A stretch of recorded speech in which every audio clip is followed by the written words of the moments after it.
Recibir a Mitchell Suñén y su Abra Palabra. Bienvenido, Mitchell. Hola, hola a todos. Y hoy nos vas a hablar de un tema muy interesante, de cómo entretener a nuestro auditorio. Debería ser por lo menos un tema entretenido para cuadrarlo todo, ¿no? Ya me estáis acostumbrados a oírme citar a Cicerón cuando él se refería a que los discursos siempre tenían que persuadir, informar y entretener.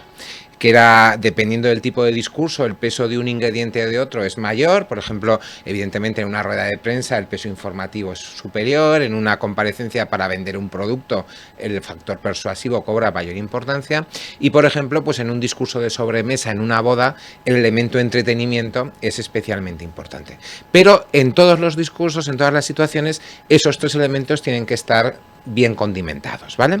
Entonces vamos a hablar precisamente de ese tercer elemento, cómo divertir y enganchar al auditorio para conseguir que no desconecten, que permanentemente se esté reactivando su interés y que nos sigan a ciegas, por decirlo de alguna manera. No hay que olvidar que el interés es una atención voluntaria que exige un sobreesfuerzo, porque implica que me centro en ese estímulo y aparto todos los demás.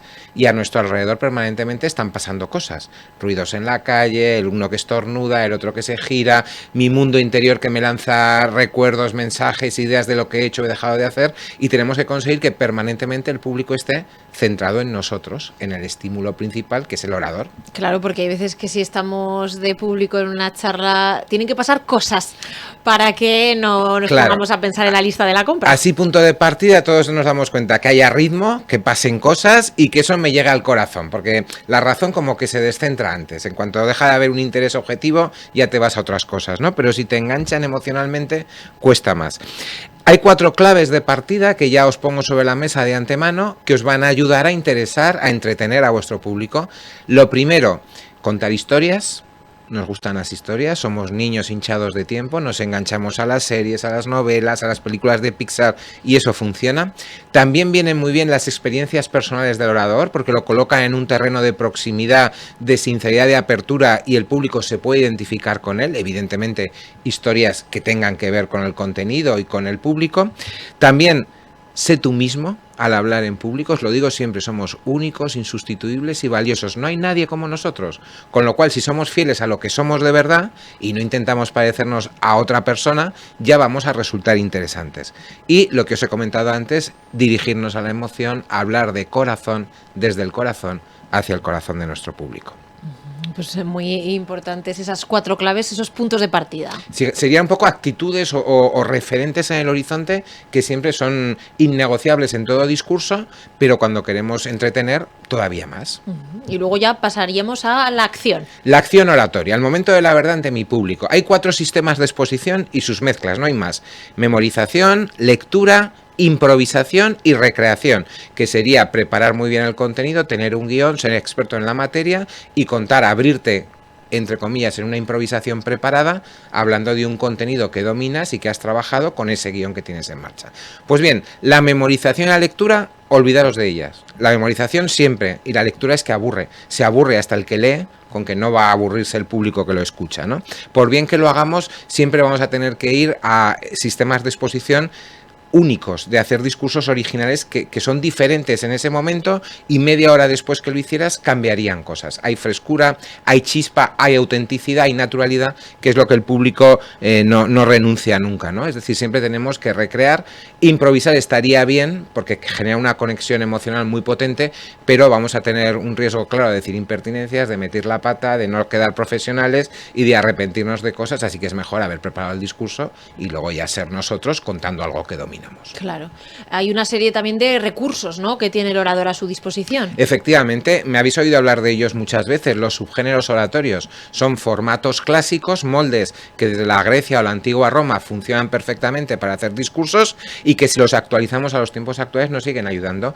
La narración, la descripción, el cuadro, la parábola, la fábula, el retrato, el carácter. Seguro que me he dejado alguno, pero esos son unos cuantos de los que podemos utilizar. Eso sí, hay que saber manejarlos y luego aplicarlos.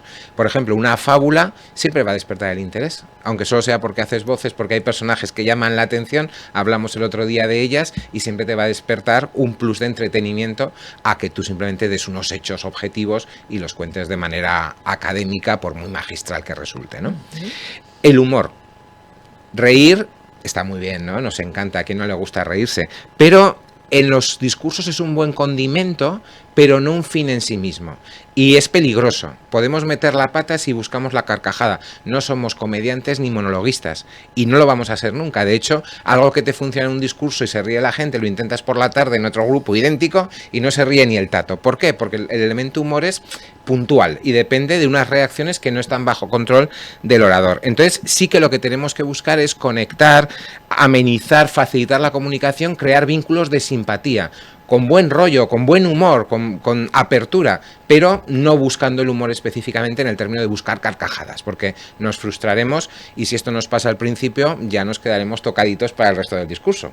Pensábamos que íbamos a arrancar con el público entregado con un chistaco y resulta que se os quedan mirando como si fuéramos un extraterrestre recién caído de un platillo volante, ¿no? Entonces, aparte, el humor mal gestionado nos puede provocar también una merma de profesionalidad y de credibilidad. Este es el orador gracioso, el que cuenta chistes, pero ojo, tú no eres un monologuista, tú no vas a vivir de los chistes que se te rían o se dejen de reír, vas a dar un mensaje, a transmitir una información, a cambiar hábitos, a provocar cosas en el auditorio, ¿no? Entonces, cuidado con el humor y si vamos a usarlo siempre es mucho mejor, más prudente, incluso más eficaz, reírnos de nosotros mismos con naturalidad que de nadie más. Si tú te ríes de un colectivo, de una comunidad, de una localidad, de un grupo de trabajadores, el público se va a sentir molesto, siempre habrá gente que se vincule con ellos y piensa que si te ríes de ellos, igual los siguientes en los que te vas a reír es ese propio público del que forman parte, ¿no? Así que siempre el humor con humildad, con autenticidad y con naturalidad. Una de las cosas que siempre nos dices también es antes en la preparación de esos discursos saber quién va a ser nuestra audiencia, ¿no? Que es importante también, claro, a la hora de poder entretenerles. Los estudios previos, uno de los elementos es el público junto al promotor, la situación o el contexto y el tema. Y el público es lo que yo llamo el efecto chef. Nos convertimos en elaboradores de alimentos, tenemos clara cuál es la materia prima, el alimento nutricional que queremos dar al público, pero lo vamos a preparar a su gusto. Si sabes que a tu público no le gusta el tomate, no le vas a dar huevos fritos con jamón y tomate, porque no se lo van a comer a gusto, ¿no? Entonces siempre el conocer el público te permite adecuarlo, preparar ese mensaje en el enfoque del tema, en función de sus intereses o sus expectativas. El lenguaje, la terminología que utilizas a chavales adolescentes, no les hables como si estuvieras en el siglo XIX o el cantar de Mio Cid, se te van a desconectar a las tres palabras, ¿no? Los referentes, los símbolos, los protagonistas de esas historias que cuentas, las propias historias, los subgéneros que utilizas. Hay que tener en cuenta todos esos ingredientes. Se ve muy claro con los chavales. O les hablas de lo que a ellos les va, o desconectan y se quedan con el móvil. O te estoy hablando, no, pues es que no me interesa para nada, pero no porque lo que tú me cuentes no interesa, sino porque no me lo sabes cocinar a mi gusto. Vamos a conocer esos gustos y elaborar nuestro plato a la carta, en ese sentido. Claro, sobre todo esos, estaba pensando en lo que has dicho de los jóvenes, ¿no? Esos referentes que igual ellos no saben quién es alguien que para nosotros puede resultar cercano de la cultura popular y ahora es todo pero influencers, además, cosas así. Es que nos vamos quedando viejunos año tras año y nunca mejor dicho, ¿no? Pero por ejemplo, ahora a veces te juntas con chavales y les hablas de Iker Casillas, portero mítico, icónico, que ha ganado un mundial, que está en el Madrid, lo hemos conocido varias generaciones, muchísimo, y se te quedan mirando con cara de no sé qué, y a lo mejor les hablas de un youtuber desconocido para ti, un nombre propio, Natalia, Vanessa, Yaiza, la que sea, y resulta que eso les abre los ojos. Tienes que documentarte, a ver, este público, ¿cuáles son sus referentes? ¿En qué se inspiran? ¿Qué líderes tienen? ¿Qué ídolos? ¿Qué leen? ¿Qué miran? ¿Qué programas de televisión? Porque claro, que tú les hables de Con 8 Basta, aquel programa familiar que tú ni lo conoces por la cara que has puesto, que cuando éramos niños los de los 70, pues era una familia de 8 hermanos y una comedia de situación divertida, te van a decir, bueno, pero esto que me estás contando, ¿no? Pues como antes nos hablaban a nosotros de Estrellita Castro y, bueno, pues evidentemente esa desconexión la provocamos si no estamos al pie de lo que ellos están habituados a consumir o a disfrutar. Claro, hay que saber adaptarse siempre. Imprescindible. Hay que hacerlo siempre. Cuando queremos entretener o divertir, es que no hay otra opción. ¿Qué otras herramientas tenemos? Mira, todos los recursos que llegan a la afectividad, que conectan con el corazón del público, nos van a ayudar a darle ritmo, a variar. Es lo que hablábamos, que pasen muchas cosas. O sea, no hagas una fábula de 40 minutos, haz una fábula, haz un ejemplo, una experiencia personal, luego muéstrales un vídeo cortito, haz muchas cosas para que pasen. Los que hemos hablado ante niños de preescolar, por ejemplo, en la época que yo iba leyendo los cuentos de los cabezudos en los colegios y tal, sabes que o lo haces cada 3 minutos o se te van. Ellos son sincerísimos y en cuanto están 4 minutos aburridos, se dan la vuelta y se ponen a hablar con el compañero. Así que métele esa chispa porque todos somos, en cierta medida, niños de preescolar, aunque creciditos. Cosas que nos van a funcionar, la novedad. Lo que sorprende porque es diferente a lo anterior, nos atrae. En el supermercado vemos un cartel que pone nuevo y aunque es el mismo producto que comemos siempre, pero han cambiado a lo mejor el color, el diseño y ya nos parece que tiene algo especial. Eso nos alerta, ¿no? Lo distinto... los misterios y los interrogantes, todo lo que sea crear intriga, despertar la curiosidad, apelar a ella. Oye, tú no sabes por qué tu madre o tu padre hace tal, o cuando era pequeño le pasaba esto. Ese tipo de cosas activan los resortes, ¿no? También lo concreto. No es lo mismo decir, había muchísima gente que había 525 personas metidas en un salón de 5 metros cuadrados. Hombre, pues es como aquellos cuentos, aquellos chistes de los chinos metidos en una cabina telefónica, ¿no? Mira que cuánta gente. Lo concreto resulta mucho más creíble y lo podemos visualizar, sobre todo si lo gestionamos a través de imágenes verbales. Repito el ejemplo que es muy específico que siempre os cuento. 2 palabras que significan lo mismo, pero qué diferentes son al percibirlas. Progenitora y mamá. Mamá es mi mamá. Y yo pienso en mi caso en Carmen, con su cara, con lo que yo he vivido con ella, y tú piensas en tu madre y cada uno pensamos. Progenitora es, sí, el mismo concepto, pero nos deja ajenos. Refleja muy bien cómo lo abstracto, el lenguaje abstracto siempre genera distancia y lo concreto nos ayuda a visualizarlo, a imaginarlo, ¿no? También la fantasía, las analogías, buscar elementos que comparen un objeto con otro, la nostalgia y llevarnos a nuestros tiempos de la infancia, aquello que ya no hacemos pero que lo tenemos muy grabado, y esto en todos los sentidos, la vista pero también lo auditivo, las músicas del pasado nos gustan, los que hemos vivido una época cuando éramos jóvenes pues solemos tener en el coche CDs o en el Spotify el listado con la música de aquella época y de vez en cuando nos apetece oírlo, pues todo eso ayuda a que el público, ojo, para apelar a la nostalgia, el chef que decíamos antes, tienes que conocer qué es lo que les mueve a esa gente que han vivido en el pasado, ¿no?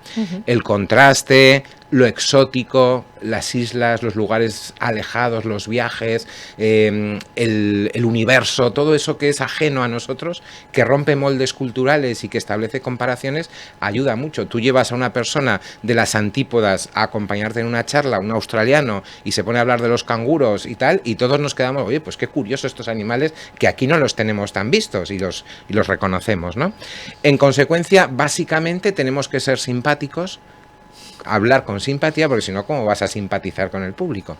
Y apelar en lo posible a las tendencias superiores, aquello que nos diferencia de los animales y nos hace más humanos, que básicamente pivota en torno al amor y al servicio. Un amor no solo conyugal o a los hijos, sino el amor a tu familia, a tu ciudad, a tu profesión, a tus hobbies, eso que te hace especialmente diferente porque somos humanos y somos muy majos cuando lo somos.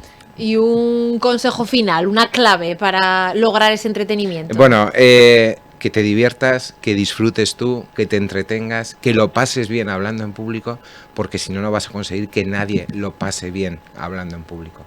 El entusiasmo, igual que la risa, igual que la simpatía, igual que el buen rollo, la buena onda, es contagioso.